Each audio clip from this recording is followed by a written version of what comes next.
한 건에 건 바이 건 이래서 만들고 있는데 박보검 쇼츠는 그 중에 이제 조금 대박 났던 그 쇼츠입니다. 오늘 수련회 또 우리 성도님들 예배 다 마치시면 아무리 피곤하셔도 집에 가셔서 유튜브에 부민교회 구독과 좋아요 부탁드립니다. 할렐루야. 우리 옆에 분들하고 인사하겠습니다. 이렇게 한번 따라하세요. 잘 듣고 따라하셔야 돼요. 아름다움이 죄라면 당신은 사형감입니다. 한번 인사하겠습니다.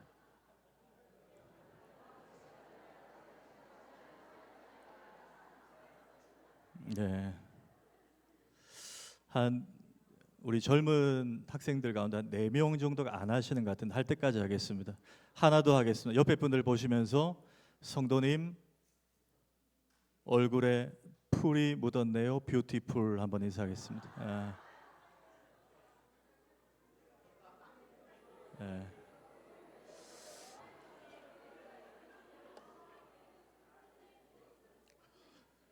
네, 우리 이렇게 귀한 교회에 이 뜨거운 금요일 밤에 부족한 종을 불러주셔서 우리 장 목사님과 우리 장로님들과 또 이번에 중고대청 수련회 준비하는 모든 분들 또 우리 성도님들에게 감사의 말씀을 먼저 전합니다.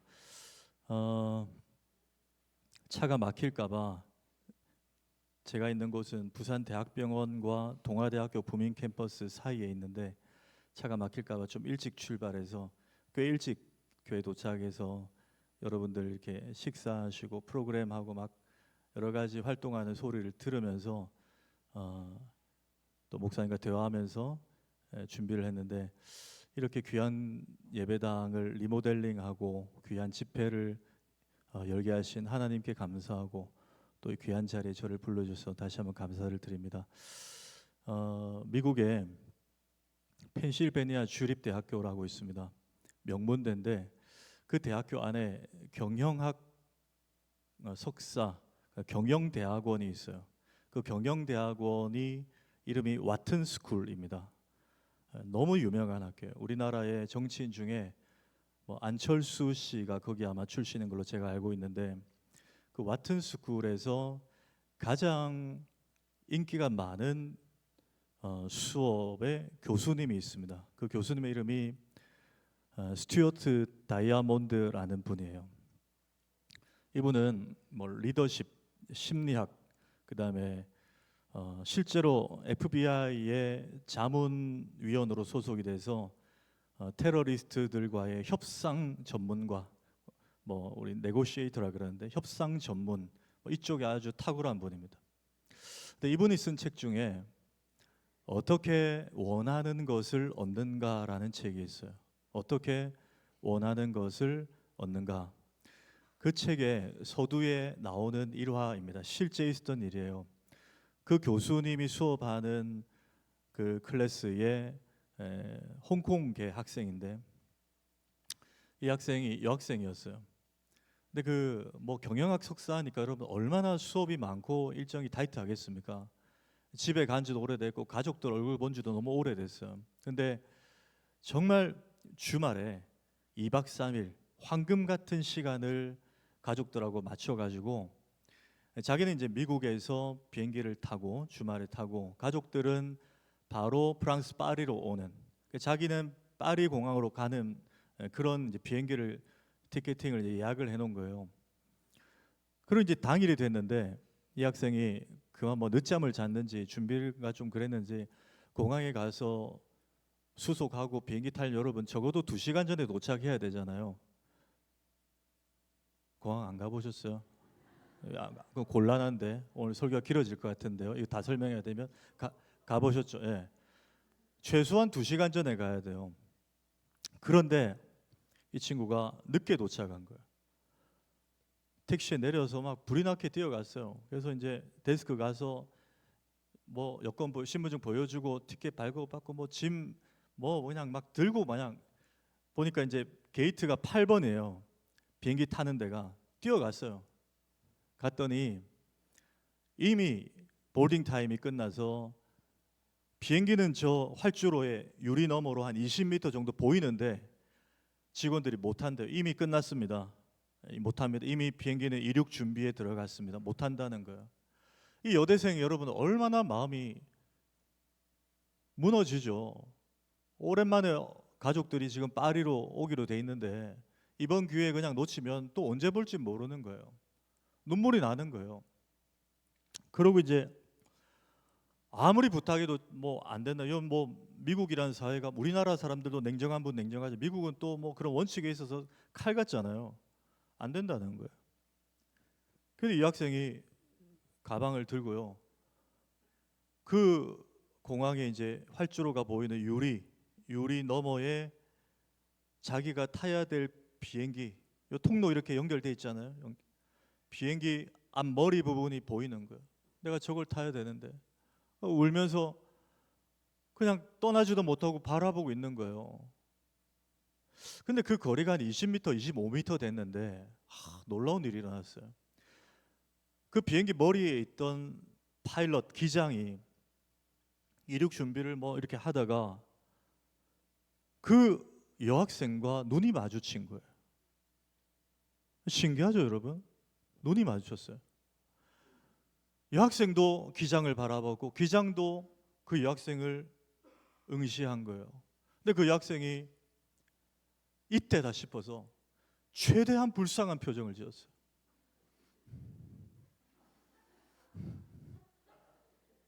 울면서 그러면서 들고 있던 가방도 탁 막 드라마처럼 한 10여 초 지났을까요?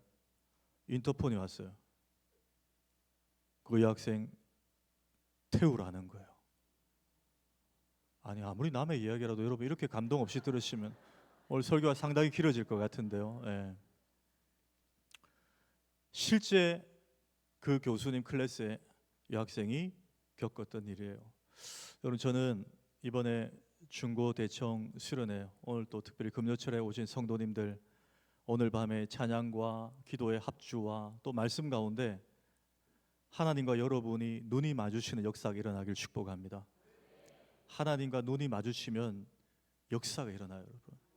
우리 그거 하나 믿고 여기 나온 거 아닙니까? 얼마 전에 우리나라 드라마 중에 정말 감동적으로 본 드라마가 있어요. 넷플릭스에서 봤는데 여러분 아마 제목 들으면 아실 거예요. 폭삭 그다음 뭐죠? 저는 사실 그게 제주 방언인지 모르고 폭삭 속았수다 자꾸 봐라 그래서 누가 옆에서 엄청 사기를 크게 당했나 보다, 완전히 속았나 보다, 뭐 그런 류의 말인 줄 알았어요. 근데 그 드라마를 보니까 제주도 말이더라고요. 그 뜻 아세요, 여러분? 폭삭 속았수다가 그 물질하는 해녀들끼리 주로 하는 말인데 물 밑에 들어갔다가 수고하고 올라오면 정말 수고했어 그 말이래요. 너무 수고했어, 너무 수고했습니다. 그 말이 폭삭 속았수다래요. 여러분 지방마다 그 특색 있는 말이 있어요. 우리가 말을 할 때 예배당에서 할 수 있는 말이 있고 커피숍에서 할 수 있는 말이 있고 또 문상 가서 장례식장에서 할 수 있는 말이 있고 또 입원 중에 있는 분 병실에서 할 말이 있고 또 생일 축하하는 뭐 결혼식에서 뭐 여러 장소에서 하는 말이 있어요. 근데 같은 말을 해도 그 말이 주는 뉘앙스가 달라질 수 있어요. 그래서 우리가 늘 말을 조심하죠. 오늘 마태복음 16장을 우리 읽었는데 마태복음 16장에서 예수님과 제자들 사이에 너무나 유명한 대화가 오고 가는데 예수님이 제자들에게 두 가지를 물으시죠. 사람들이 나를 누구라 하느냐 그래요. 그랬더니 뭐 누구누구가 합디다, 선지자 중에 하나라 합디다, 막 이렇게 막 얘기를 해요. 여론을 전달해요. 그랬더니 예수님이 그럼 너희는 나를 누구라 하느냐 그래요. 너희 제자들, 니네 사람들 말고 너희 예수 믿는 너희는 나를 지금 누구라고 말하느냐를 물으신 거예요. 제가 오늘 제목을 너희는 나를 누구라 하느냐 성경 구절 그대로 잡았습니다. 근데 여러분 정말 제자들이 예수님이 누군지 몰라서 예수님이 물으셨을까요? 이 시점이 예수님이 제자들 데리고 제자 훈련하고 다닌 지 3년 차쯤이에요. 여러분 한 사람을 만 2년, 3년째 정도 교제하면 그 사람에 대해서 얼추 알잖아요. 너 나에 대해서 알아 몰라. 2년 사귀면 여러분 알지요. 아니 뭐 이미 헤어집니다. 너무 많이 알아서 진부하니까. 그런데 그런 제자들에게 너희는 나를 누구라 하느냐 물으셨다는 거예요. 과연 문자적으로 정말 예수님이라는 분에 대해 정보를 물으셨을까요? 아니에요. 그걸 어떻게 알 수 있느냐? 오늘 이 질문이 어디서, 이 말이 어디서 일어났느냐를 보면 알 수 있어요. 여러분 본문을 보셨겠지만 오늘 어디서 이 대화가 오갔습니까? 빌립보 가이사랴라는 곳이에요. 이 장소가 중요합니다. 복삭소가 수다가 제주도 말인 것처럼 너희는 나를 누구라 하느냐가 빌립보 가이사랴에서 전해진 말이라는 거예요. 빌립보 가이사랴는 원래 이름이 빌립보였어요. 필립이라는 이름이 많죠. 미국에도 필립 많습니다. 이 당시에 로마의 치리 안에서 몇몇 땅덩어리를 위임받아서 통치하는 왕이 유대 분봉왕이라 그랬어요. 그 사람이 헤롯이죠. 헤롯 1세, 헤롯 2세, 헤롯 3세 쭉 됩니다. 근데 이 당시에 유대 분봉왕이 헤롯 필립 2세였어요. 그래서 원래 빌립보라는 지명이었습니다. 헤롯 2세가 자기 관할의 땅 이름으로 빌립보라고 만들어 놓은 땅이었어요. 그런데 왜 빌립보 가이사랴가 되느냐? 여러분 유대 분봉왕 헤롯은 자신의 출세와 성공을 위해서 늘 눈치를 보고 잘 보여야 되는 분이 있는데 그분이 로마의 황제 가이사르예요. 가이사예요. 이 빌립보라는 지역을 정비합니다. 아주 세련되게 만들어요. 그리고는 이 땅을 빌립보가 아니고 빌립보 가이사랴라고 이름을 바꿔요. 그러니까 가이사의 빌립보입니다 이 말이에요. 그러면서 빌립보 이 땅을 로마 황제 가이사에게 바칩니다. 로마 황제 가이사에게 잘 보이려고 이 땅을 헌정을 한 거예요. 이해되시죠? 그런데 뭐가 문제냐? 로마 황제 가이사도 욕심 정도가 아니라 자신이 신급의 대우를 받기 원했어요. 그래서 요한계시록 같은 데 읽어보면 에서보두 사빌라 7교회 나오잖아요. 그 중에 칭찬만 받은 교회가 서머나 교회인데 그 서머나 교회 당시의 성도들에게 예수님께서 뭐라고 하셨냐면 계시록 2장 9절에 보면 내가 너의 환난과 궁핍을 알거니와 실상은 네가 부요한 자니라 그랬어요. 자, 환난은 무슨 말인지 알겠는데 궁핍이라. 궁핍은 뭐죠? 가난한 거예요. 당시에 로마 황제 밑에 있던 그 사람들이 특히 예수 믿는 사람들이 왜 가난했냐? 로마 황제가 신의 대우를 받기 원했어요. 그래서 주라는 말이 퀴리어스인데 자신을 두고 신사 참배하듯이 엎드려서 주여 퀴리오스라고 부르지 않으면 길드라는 상인연합회에 가입을 시키지 않아서 장사를 못하게 했습니다. 그럼 여러분 예수를 제대로 믿는 우리 동부 삼일교회 성도님들처럼 정말 이 금요철야에 나와서 기도하는 알곡 성도님들은 예수 외에 인간에게 주님이라고 할 수 있습니까? 못하는 거예요. 목에 칼이 들어와도 못해요. 장사 못하게 한데도 못해요. 때려 죽여도 안 돼요. 여러분 코로나 때 그렇게 뭐 과할 정도로 예배에 제한이 있어도 우리 어떻게든 예배하려고 힘썼잖아요. 그러니까 진짜 성도들은 로마 황제에게 주여라고 할 수 없다는 거예요.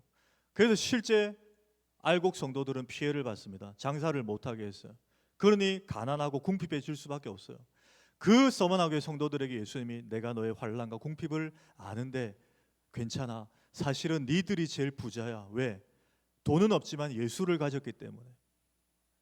우리 동부 삼일교회 성도님들 이 고백이 있기를 축복합니다. 우리가 부자라서 다 가진 게 아니고 돈 없어도 예수를 가졌기 때문에 아무한테나 엎드릴 수 없는 거예요. 로마 황제에게 주여라고 할 수 없는 거예요. 그게 이 시대적 상황이었어요. 자, 그러면 오늘 이 빌립보 가이사랴에서 예수님이 너희는 나를 누구라 하느냐 물은 이 의미를 가지고 제가 두 가지 정도 우리에게 적용하고 우리 기도 제목 삼았으면 좋겠어요. 하나는 뭐냐? 혹시 자막이 띄워질 수 있나요? 네, 첫 번째 한번 읽어보겠습니다. 시작. 우리 삶에 예수님이 주님이시냐를 묻는 질문이 이 질문 안에 들어있어요. 어디에서? 빌립보 가이사랴에서. 자, 오늘 16절 한번 볼까요? 16절 한번 읽습니다. 시작. 시몬 베드로가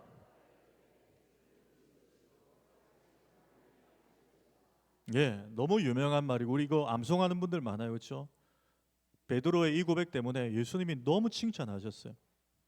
너무 만족하셨어요. 근데 여러분 저 고백을 잘 보시면 주는 그리스도시요 살아계신 하나님의 아들이시니다라고 한글 번역이 되어 있지만 원어 순대로 번역을 하면 제가 해드릴게요. 이렇게 되어 있어요. 당신은 살아계신 하나님의 아들이시며 나의 주님이신 그리스도이십니다. 이거예요. 뭐가 들어갔어요? 나의 주님이신 그리스도이십니다. 이게 핵심이에요. 여러분 우리는 예수 믿으면 천국 가는 거를 복음이라고 생각합니다. 물론 맞죠. 예수 믿으면 정말 믿으면 우리는 언제 죽어도 천국에서 눈을 뜨게 됩니다. 이 믿음 우리 있어야 돼요. 그런데 여러분 그게 완전한 복음일까요? 그렇지 않아요. 그 복음의 50%예요. 어떤 목사님은 어떤 책 제목을 그렇게 지었어요. 구멍난 복음이라고. 많은 성도들이 예수 믿으면 천국 간다 이것만 복음으로 알고 있다는 거예요. 근데 여러분 만약에 그것만 복음이면 우리 예수 믿고 세례 받으면 그날 밤에 다 우리 그냥 다 죽게 하시고 다 천국 데려가시죠. 맞잖아요. 그게 복음이면 왜 이 땅에 70년 80년 어떤 분들은 100세 넘도록 살게 놔두시냔 말이에요. 그게 복음이 다가 아니기 때문이에요. 그럼 100%의 복음은 뭐냐? 예수 믿으면 천국 가는 것도 복음이지만 천국 갈 때까지 내가 이 땅에 사는 남은 날 동안 예수님이 내 삶에 주님이 되어 주시는 것을 맛보고 경험하는 삶이 진정한 복음이라는 거예요. 거기까지 나아가야 됩니다. 예수 믿으면 천국 가는 거 좋아요. 그것만이 아니에요. 그것만이 복된 소식이 아니에요. 우리 중고등부와 대학 청년부 특별히 젊은이들 얼마나 내일 일에 대해서 고민이 많습니까? 근데 그것조차도 하나님이 아시고 내가 책임지겠다. 내가 너 천국 데려갈 때까지 이 땅의 삶에서도 너의 주인이 되겠다고 말씀하시는 게 복음의 능력이라는 거예요. 이거는 저의 해석이 아니고요. 성경을 제대로 읽어보시면 예수 그리스도가 주님이시라는 표현이 적지 않게 나옵니다. 제가 몇 구절 띄워볼게요. 사도행전 2장 36절. 그런 적 이스라엘 온 집은 확실히 알지 너희가 십자가에 못 박은 이 예수를 하나님이 누구와요? 주와 그리스도가 되게 하셨느니라. 그냥 그리스도라고 해도 돼요. 그런데 주와 그리스도라. 구원자일 뿐만 아니라 주님으로 세우셨다는 거예요. 예수님을.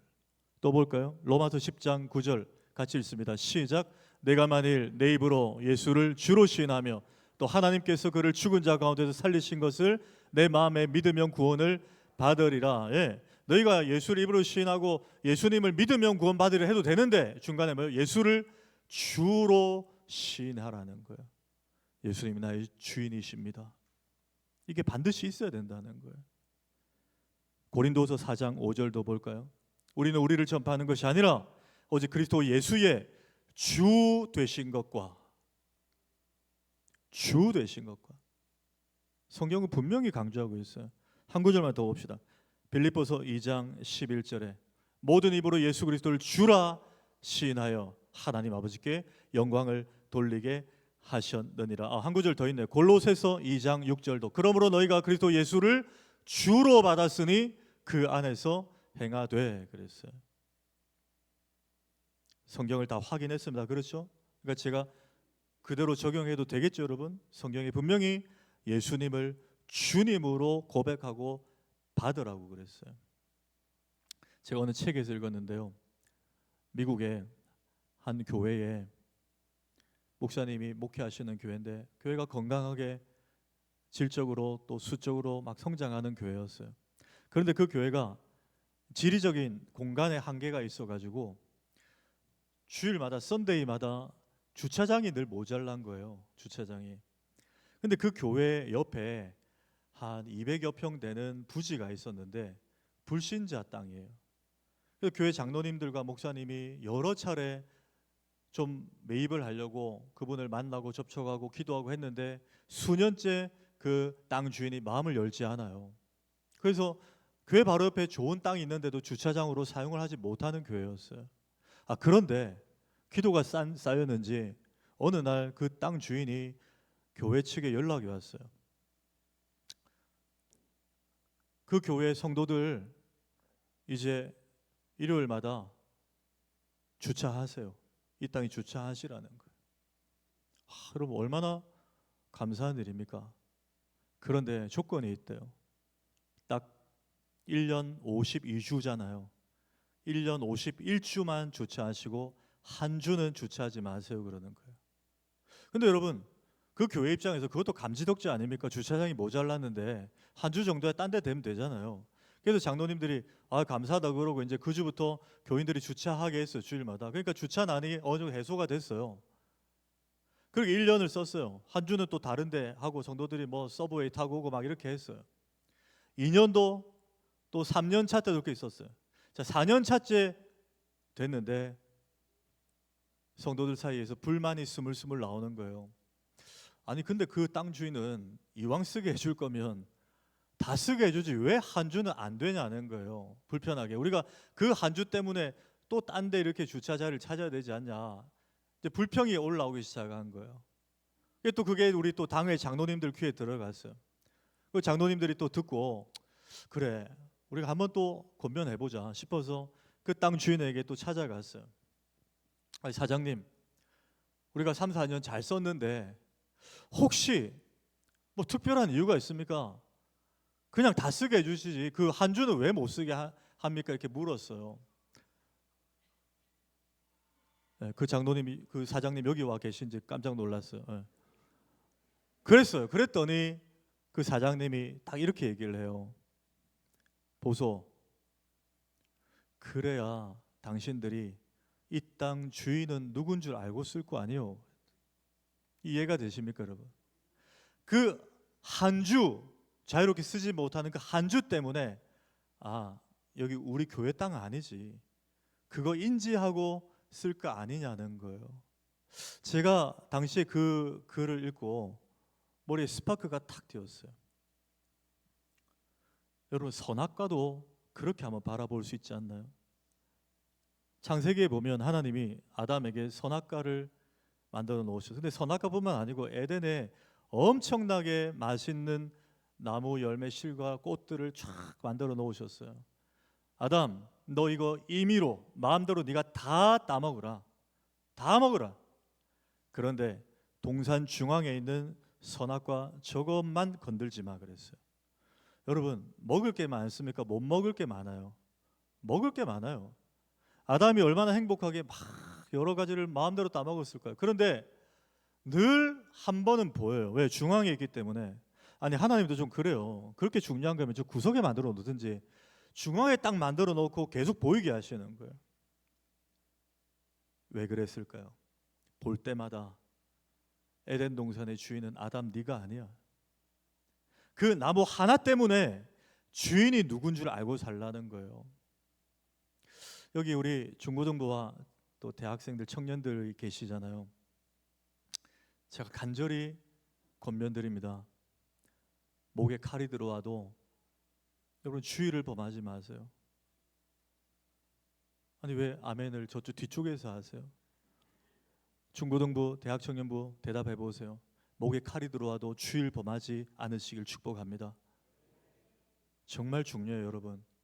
목사님 그거 뭐 요즘 세상이 달라졌는데요. 요즘에 뭐 시험도 일요일 치는 거 많고 또 코로나 이후로 우리가 또 온라인 예배도 있으니까 좀 저는 한 달에 한 2번 정도는 빠지는 편인데 그런다고 천국 못 가는 거 아니잖아요 라고 생각하는 분이 동부 3일교회는 안 계시겠지만 저 다른 교회는 계실 것 같아요. 그런데 여러분 잘 생각해 보세요. 왜 하나님께서 주일을 제정하셨을까요? 물론 지금은 신약시대 복음시대입니다. 구약시대 아니에요. 그래서 지금은 안식일이 아니고 주일이에요. 예수님이 안식 후 첫날 일요일에 부활하셨기 때문에 우리는 그 부활을 기념해서 주일날 뭐예요? 안식교처럼 토요일 예배드리지 않아요. 그건 분명한 사실. 그러나 안식일의 정신은 지금도 계승하고 있어요. 무슨 말이냐? 십계명 4계명에 보면 안식일을 기억하여 거룩히 지키라. 이거 주일로 바꿔서 생각하세요. 주일을 기억하여 거룩히 지키라. 엿새 동안은 힘써 내 모든 일을 행할 것이나 제7일은 내 하나님 여호와의 안식일인즉 그랬어요. 주일인즉 그랬어요. 자, 엿새 동안은 네 할 것 다 하라는 거예요. 죄 짓는 것 빼고 다 하라는 거예요. 에덴 동산의 모든 나무 네 다 먹으라는 거예요. 1년 51줄 그 주차장 다 사용하라는 거예요. 근데 주일 하루 때문에 네 시간의 주인이 네가 아님을 기억하고 살라는 거예요. 이해가 되십니까, 여러분? 이 사람이 하나님이 주목하시는 사람 됩니다. 두고 보십시오, 여러분. 저희 교회도 목에 막 피맛이 나도록 주일 성수를 강조하지만 아직도 코로나 끝난 지가 언제예요? 코로나 종식 선언이 아직도 퐁당퐁당 교회 오는 분들이 계세요. 저분이 교회 옮겼나 싶으면 안 옮겼어요 하고 3주 만에 나타났어요. 왜 지난주 안 오셨어요? 그러면 목사님 온라인 예배 잘 드리고 있어요. 그래요. 그리고 온라인 예배는요, 그 당시에만 허용되던 예배라고 생각하셔야 돼요. 자선책으로. 지금은 병중에 계신 분들 아니면 무슨 소방공무원이나 경찰공무원이나 뭐 삼교단의 간호사분들이나 이런 분들 아니면 여러분 주일에 반드시 하나님 앞에 나와 예배 드리셔야 돼요. 제 아는 후배 중에 서울 경기 쪽에 엄청 한 만 몇천 명 모이는 교회 부교육자 하는 친구가 있는데요. 그 친구 이름만 대면 아는 교회예요. 근데 그 교회가 작년부터 토요 주일 예배를 시행하고 있대요. 토요 주일 예배. 취지는 좋아요. 그 담임 목사님이 당회가 어떻게 그렇게 하셨느냐? 제가 방금 언급한 간호사들, 경찰, 또 소방 공무원 이런 분들은 주일도 근무하셔야 되잖아요. 그런 분들 있잖아요. 그런 분들은 주일 낮에 공예배를 드릴 수 없으니까 주일 낮 공예배를 드리는 모든 포맷 세팅 그대로 토요일 낮에 한번 개설하는 거예요. 그분들을 위해서 토요일 날도 주일 예배를 드릴 수 있도록 개설을 해놓은 거예요. 취지는 충분히 이해됩니다. 그분들도 주일 예배 드려야죠. 그런데 몇 달 시행하다 보니까 부작용이 막 생기는 거예요. 그런 직종에 계신 분들이 아닌데 토요일 아침에 와서 예배 후딱 드리고 1박 2일로 놀러 가는 분들.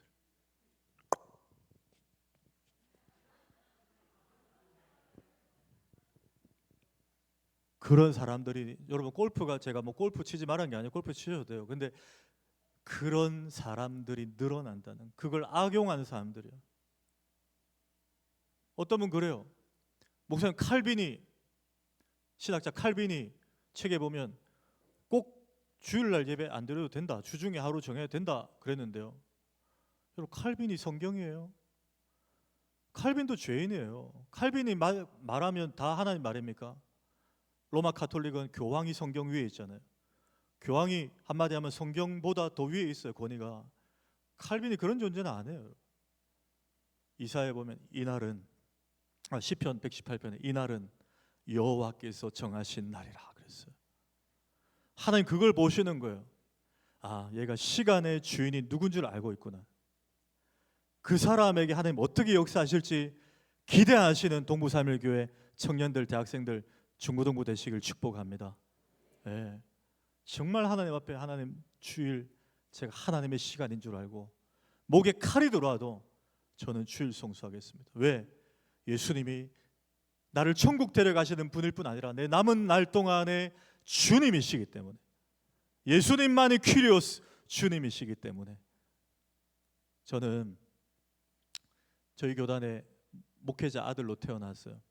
그래서 저희 모교는 저 남산동의 남산교회인데 아버지가 목회하실 때 제가 어릴 적 지금도 기억에 나는 장면들이 몇 개 있거든요. 그 중에 하나가 뭐냐면 이거예요.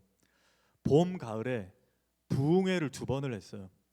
강사 목사님들 모시고 부흥 사경회 2번을 했는데 그 당시에 이제 뭐 90년대 그 주변에 뭐 이렇게 좀 깨끗한 호텔이 없다 보니까 강사 목사님 3, 4일 기거하실 곳이 없어서 저희 사택에 저희 집에 이렇게 방을 하나 이렇게 청소해서 모셨어요. 그럼 저희 어머니가 이게 늘 이렇게 접대를 하시잖아요. 근데 어머니가 어느 강사 목사님이 오셔도 첫날 꼭 하시던 말씀이 있어요. 목사님 집이라 생각하시고 편하게 계세요. 그래요. 근데 저는요, 제 초등학교, 중학교 때까지 기억은 한 번도 강사 목사님들이 저희 어머니 말대로 속옷만 입고 돌아다닌 걸 본 적이 없어요. 왜 그런지 아세요? 말은 그렇게 해도 손님이기 때문에 그래요. 여러분 요한복음 2장의 가나 혼인잔치 사건 다 아시죠? 예수님이 보여주신 첫 번째 표적이잖아요. 그 여러 가지 뭐 해석이 가능하지만 저는 이 관점으로 봅니다. 예수님 어머니가 포도주가 떨어진 문제를 가지고 예수님께 왔어요. 아들 예수님께, 아들 큰일 났어, 이 집에 손님이 너무 많이 왔나, 포도주가 떨어졌어, 아들 너가 어떻게 좀 해줘봐, 뭐 쉽게 말하면 이렇게 부탁을 해요. 그랬더니 처음에 예수님이 거절합니다. 그 일이 나와 무슨 상관이 있습니까? 내 때가 이르지 않았습니다. 거절을 해요. 그랬더니 예수님 어머니 마리아가, 그래? 네가 사람들 앞에서 나를 망신 준다고? 알았어, 너 호적에서 파버릴 거야. 이렇게 하지 않아요. 예수님이, 아니 어머니가 예수님에게는 아무 말 하지 않고 하인들을 바로 부릅니다.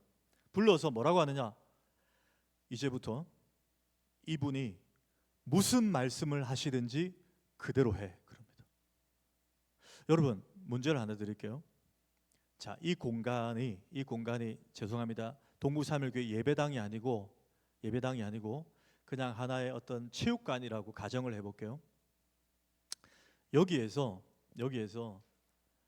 어떤 한 분이 말하면 모두가 여러분을 따라야 돼요. 만약에 그런 상황입니다. 그러면 그 한 분은 이 공간의 누구죠? 주인이에요. 주도권을 쥔 분이에요. 마스터예요. 그렇죠? 그 한 분에게 그 정도의 절대적인 권한이 있다는 거예요. 무슨 말씀을 하는지 우리가 그대로 해야 돼요. 자, 모두 앞으로 나라면 다 앞으로 나라해야 돼요. 일어서 다 일어서야 돼요. 자, 여기서 흰 옷 입은 분들을 빨리 나가야 돼요. 이 정도의 권한이 있어요. 그분이 주인이에요. 요한복음 2장에 그 얘기를 잘 읽어보시면 요한복음 2장 1, 2절에 이렇게 되어 있어요. 가나에 혼례가 있더니 예수의 어머니도 거기 계시고 예수와 제자들도 청함을 받았더니라고 되어 있어요.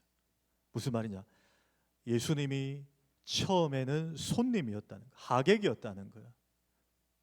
그런데 어머니가 이제 이분이 무슨 말씀을 하든지 너희들 그대로 해라는 전권을 예수님께 드렸어요. 그랬더니 예수님이 물로 포도주를 만드시는 기적을 베푸신 거예요. 저는 여기서 하나의 관점을 발견합니다. 여러분 솔직히 한번 생각해 보세요. 아까 열정적으로 찬양했어요. 찬양 가사 고백이 나의 고백이 되었으면 좋겠어요. 정말 그래요. 근데 여러분 저희 교회 애들도 마찬가지. 지금 수련회 기간 이제 청년의 수련회 남았어요. 이번 주에 수련회 때 뭐 저희 아들도 뭐 너무 은혜 받았대요. 막 울면서 기도했대요. 저 베네골 중고등부 수련회 가서 막 처음으로 소리 지르면서 기도했대요. 그러니까 하나님이 막 하나님 음성인지 막 마음에 하온아 괜찮아, 그래 내가 널 책임질게, 이런 막 확신을 주시더래요. 저희 아들도 은혜 받았대요. 그래서 제가 물었어요. 하온아 그래 너 정말 은혜 받았어? 아빠 정말 하나님 만났어. 이제 달라질 거야. 너 그럼 이제 컴퓨터 게임 끊을 거야? 그건 기도 안 했어.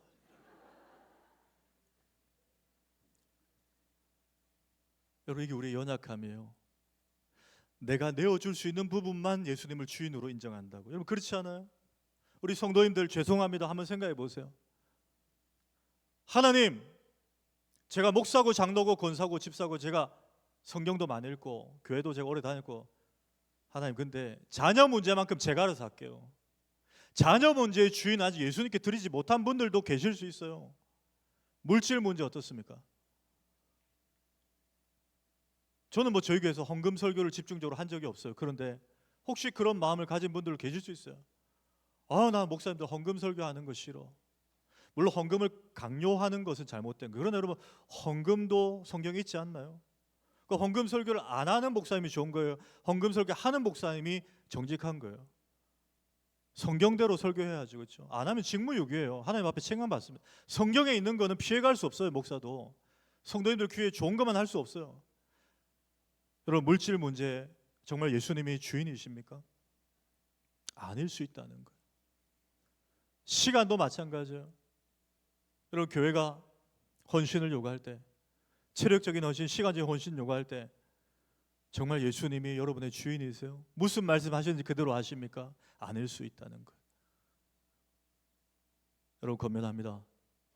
우리 자녀들뿐만 아니라 우리 성도님들 신앙생활 지금 얼마나 하셨든지 간에 오늘 다시 확인하십시오. 예수님이 여러분의 주님 되시기를 축복합니다. 정말 예수님이 모든 영역의 주님 되셔야 돼요. 그러지 못했기 때문에 죄송하지만 여러분 인생의 포도주 떨어진 지 한참 됐는데 하나님이 역사를 일으키지 않고 계세요. 무슨 말씀하셨는지 그대로 안 했기 때문이에요. 전적으로 여러분 내어드려 보십시오. 예수님이 주인이 되어 주십니다. 주인은 뭐예요? 하인들이 순종하기만 하면 그 종들을 책임져 주는 게 주인이에요. 그걸 바라보지 못하니까 우리가 순종하지 못하는 거예요. 한 가지만 더 살펴봅니다. 두 번째는 끝까지 예수님만 보고 따라갈 수 있겠냐를 빌립보 가이사랴에서 물으시는 거예요. 끝까지 예수님만 보고 갈 수 있겠냐, 그걸 지금 여기서 묻고 계신 거예요. 여러분 제가 아까 설명드렸죠. 헤롯 빌립 2세가 로마 황제 가이사에게 헌정한 도시가 빌립보 가이사랴라고 했어요. 여러분 혹시 세종시에 근무하시는 분들이나 세종시 가본 분들 계실 거예요. 저는 가보지는 못하고 이렇게 지나만 갔는데 또 뭐 화면으로 많이 봤어요.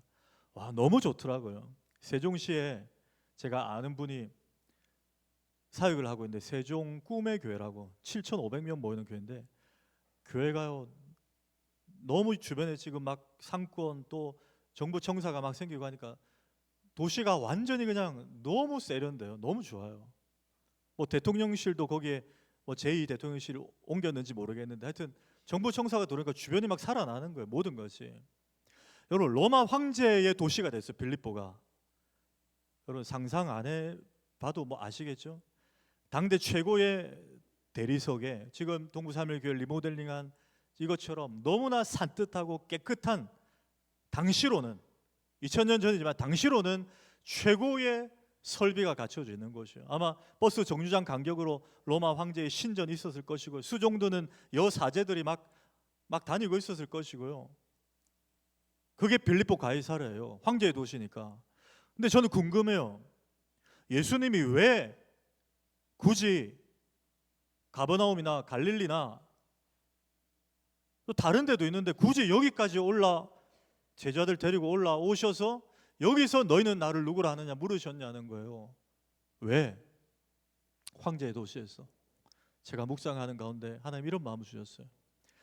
예수님의 모습과 로마 황제 가이사의 모습을 한번 비교해 보라는 거예요. 여러분 예수님의 당시의 모습은 정말 죄송하지만 여러분 이해를 돕기 위해서 제가 이 표현을 쓸게요. 노숙자에 가까운 모습이셨을 거예요. 왜? 잠 제대로 못 주무셨어요. 여러분 아시잖아요.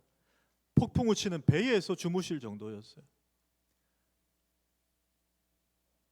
음식 먹을 겨를도 없다는 표현이 있어요. 성경에. 사람 병자들이 계속 몰려오니까 사역에 뭐 저도 담임 목사로서 열심히 사역하고 있지만 저는 뭐 명함도 못 내밀 정도의 사역의 밀도와 사역 양이 예수님에게 막 몰려온 거예요. 잠 못 주무시면 거기 뭐 온수가 나옵니까? 못 씻으시죠? 샌들 같은 거 그냥 신고 다니시죠? 완전히 그냥 초췌한 그 예수님이에요. 그런데 빌립보 가이사랴에 세워져 있는 로마 황제 가이사의 신상은 어떻습니까? 화려해요. 그 도시도 화려해요. 자, 예수님이, 그 초라한 예수님이 왜 빌립보 가이사랴에서 황제의 도시에서, 얘들아 너희들 제자 훈련했잖아. 이제 한번 대답해봐. 너희들에게 나는 누구니? 너희들에게 나는 누구니라고 왜 거기서 물으셨는지 아시겠어요? 이 화려한 세상, 시류에, 문화에, 정서에. 목사님 세상이 변했잖아요. 너무 고리타분한 성경 이야기 그만하세요. 술 좀 한두 잔 마셔도 되죠. 뭐 요즘에 담배 요즘에 전자담배도 있는데요. 뭐 티도 안 나는 거. 동성애 인권 안 해요. 걔들도 다 생각이 있는 애들인데 그 사람들도 불쌍하잖아요. 그런 식의 시류에, 세상의 흐름 속에, 세상의 화려함 속에 너희들 흔들리지 않고 여전히 주 대신 예수 나만 바라보고 살아갈 수 있겠니를 묻고 싶은 거예요. 여러분 지금 세상 얼마나 좋아진지 아시죠? 요즘에요 저는 이거 돈 내고 하지 않는데 29,900원 내면은 AI 뭐 챗GPT 이거 하잖아요. 유료로. 굉장해요, 여러분. 무료도 몇 번은 답을 해주더라고요. 심지어 설교도 만들어줘요. 대표기도 만들어줘요. 웬만한 거 다 만들어줘요. 성경 66권 요약해줘 그러면 쫙 나와요. 세상이 얼마나 편해진지 몰라요. 밖에 나가면 얼마나 환경, 시설 얼마나 좋아졌는지 몰라요. 그런데 세상은 변해도 예수님이 점점 초라해 보여요. 아까 찬양인도 하는 형제님 그런 표현했잖아요. 예수 믿는다고 무시당하고 손해보고 세상이 함부로 대하는 그런 세상이라도 나 예수님 지금 안 믿을래. 예수님 돌아가실 때 한편 강도 보니까 마지막에 믿어도 천국 갔던데 뭐 마지막에 오면 되지 뭐 교회. 나 지금 좀 떠나 있을래. 이러지 않고 끝까지 예수님 바라보고 따라올 수 있겠냐를 물으시는 거예요. 우리 동부삼일교회 성도님들 끝까지 주님 따라가시길 축복합니다. 저는 음악을 했어요. 신학대학원 가기 전에 중고등학교 시절부터 성악을 했고 대학도 음대를 갔어요. 그런데 고등학교를 저 부산 예고를 나왔거든요. 부산 예고 다닐 때부터 저를 레슨해 주는 선생님, 남자 선생님이 있었는데 그 선생님은 여러분 소프라노 신이 내린 목소리 누굽니까? 조수미 씨. 조수미 씨와 같이 서울대 다녔었던 분이세요. 근데 그분이 얼마나 대단한 분이냐면요. 어릴 때 중고등부 회장, 청년회 회장, 모태신앙으로 신앙의 길만 걸은 분인데 결혼하고 싶은 여자가 안 믿었어요. 근데 그 여자를 사랑으로 전도해서 그 아내를 예수 믿게 했고 뿐만 아니라 장모님도 예수님 믿게 권사님 만든 분이에요. 대단하지 않습니까? 쉬운 일이 아니에요. 불신자와 결혼해서 그들을 전도하는 것 너무 쉬운 일이 아니에요. 그 정도 되는 분이에요. 그런데 이분이 이제 서울대 나오고 이태리 유학 가고 잘 나가다 보니까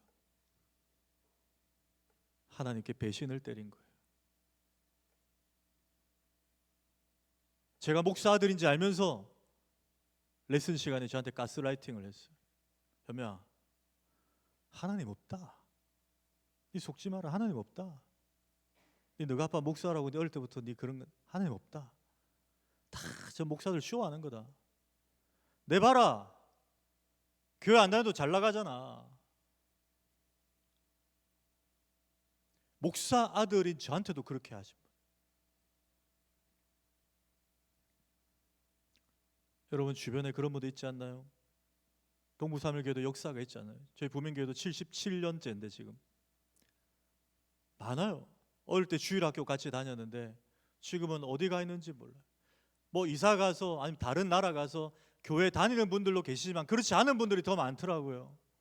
홈커밍 데이 하려고 취입주는데 보니까 3분의 1이 교회를 안 다녀요. 어릴 때 중고등부 회장, 청년회 회장, 아까 여러분 죄송합니다. 여러분들처럼 열정적으로 여러분 못지않게 예수 예수 외쳤던 사람들인데 끝까지 따라가지 못했어요. 무슨 일인지, 세상이 좋아서인지 무슨 일인지 교회를 안 다니는 사람들이 적지 않게 있어요. 여러분 아브라함의 조카 이름 혹시 아십니까? 롯이에요. 그렇죠? 아브라함이 고향 친척 아버지 집에 살 때 하나님이 나타나셔서 너는 내가 보여줄 땅으로 가라 명령을 내리세요. 아브라함이 순종해 떠납니다. 그 장면 한번 볼까요? 창세기 12장 4절 한번 읽습니다. 시작. 예.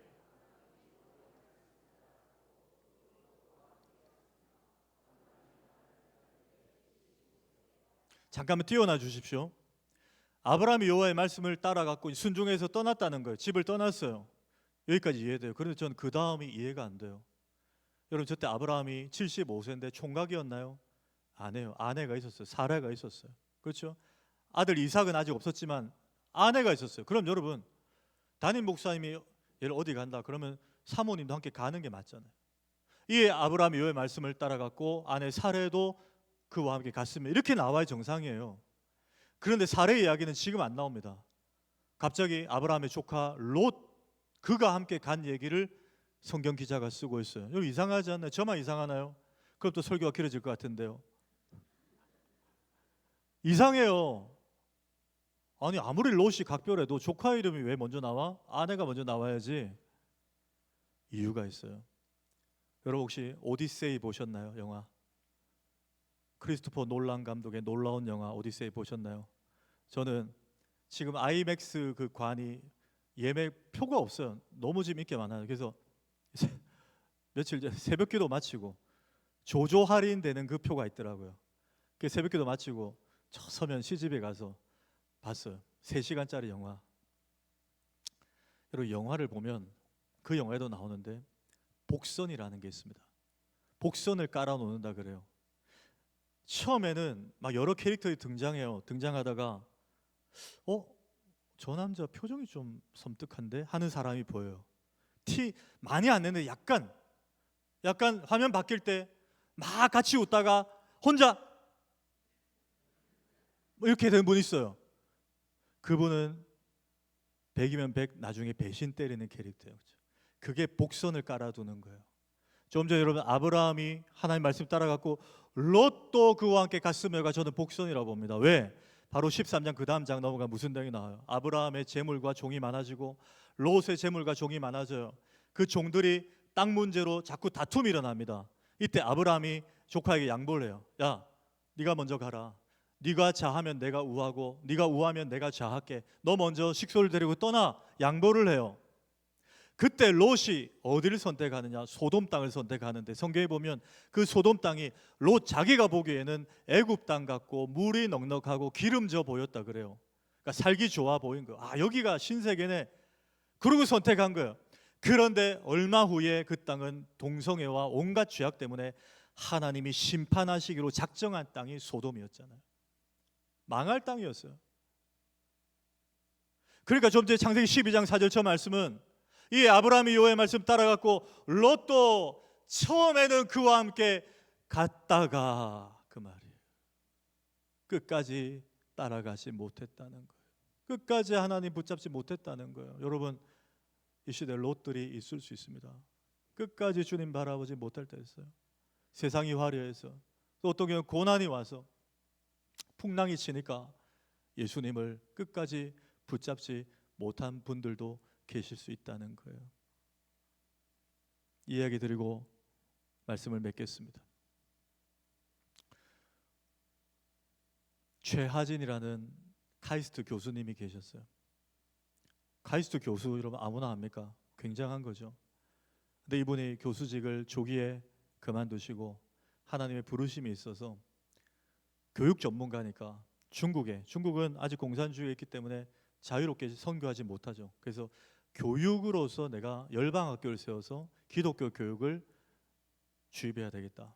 그 중국에 준비를 해서 선교사로 갑니다. 가는데요. 돈도 준비됐고 다른 거 다 준비됐어요. 근데 우리나라도 건축을 하려면 관할 관공서의 허가를 받아야 되잖아요. 중국의 관할 구청에 이제 찾아갔어요. 갔는데 가서 준비한 서류를 창고에 내밀었더니 그 중국 공무원들이 거들떠 보지도 않고 옆으로 가라는 거예요. 옆 창고 가더니 계속 옆으로 보내요. 막 한 20번 창고 있는데 옆 끝까지 갔어요. 그랬더니 또 위로 가래요. 위로 또 올라갔어요. 2층 가더니 3층 가래요.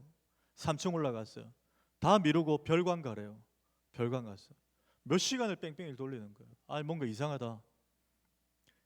이 교수님이 자기보다 먼저 중국에 온 선배 지인에게 전화를 했어요.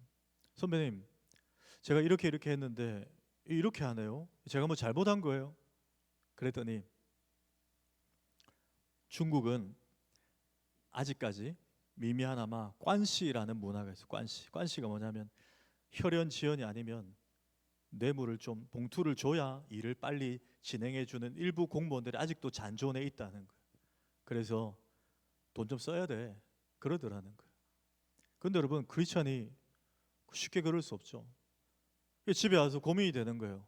아, 중국의 문화가 그런데 돈 써야지 하는 생각 하나와 그래서 빨리 건축하자, 빨리 선교해야지 이 마음 하나와 내가 하나님의 백성인데 예수 믿는 사람이 어떻게 그런 뇌물을 쓸 수 있냐? 그건 아니지.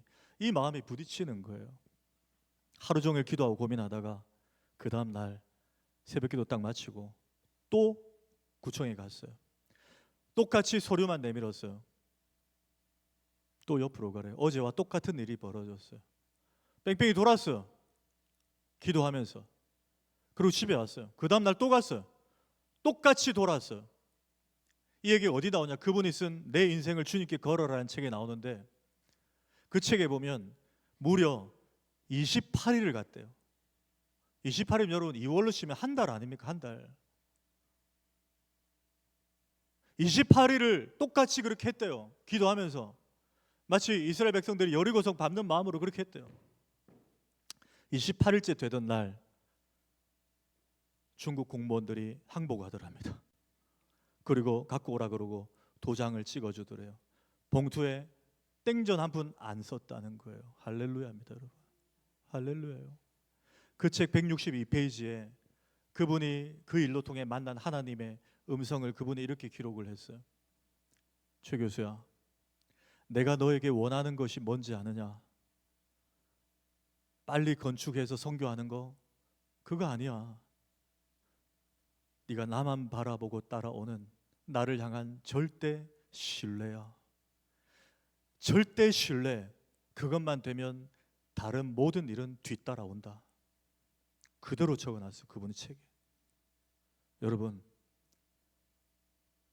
세상이 아무리 변해도 끝까지 나의 주님이신 예수님만 바라볼 수 있길 축복합니다. 정말 예수님만 바라보세요. 지금 해석하지 마세요.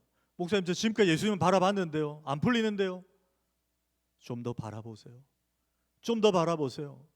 그리고 예수님 안 바라보고 빨리 가는 사람들 부러워하지 마세요.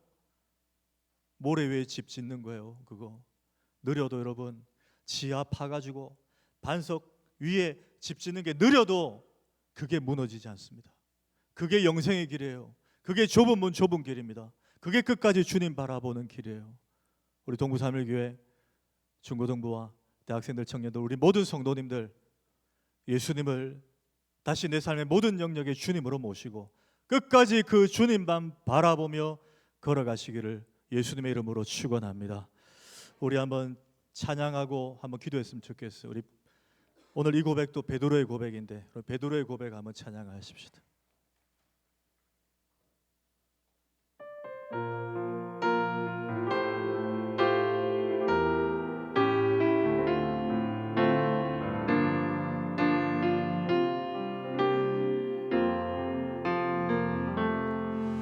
내가 가장 후회하지 않느니 예수를